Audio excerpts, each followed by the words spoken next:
सातारा जिल्ह्यात गेल्या 2 दिवसांपासून सुरू असलेल्या मुसळधार पावसाचा परिणाम आता घाट रस्त्यांवरही दिसू लागलेला आहे।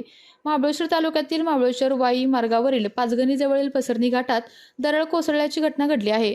दरड रस्त्यावर आल्याने काही काळ वाहतुकीला अडथळा निर्माण झाला असून प्रशासनाकडून दरड हटवण्याचे काम युद्धपातळीवर सुरू आहे।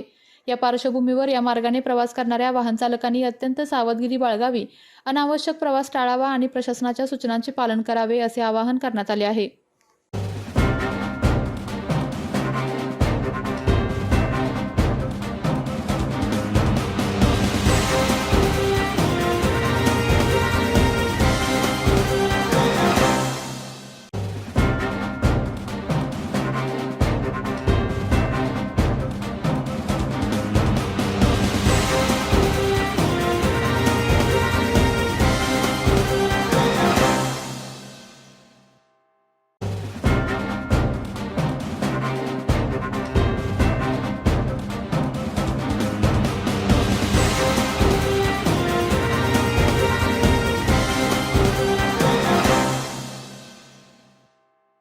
आपल्या तालुक्यातील जिल्ह्यातील बातम्या सर्वप्रथम पाहण्यासाठी आजच सातारा न्यूजला YouTube चॅनलवर सबस्क्राइब करा, लाईक करा, शेअर करा आणि बेल आयकॉन प्रेस करायला विसरू नका।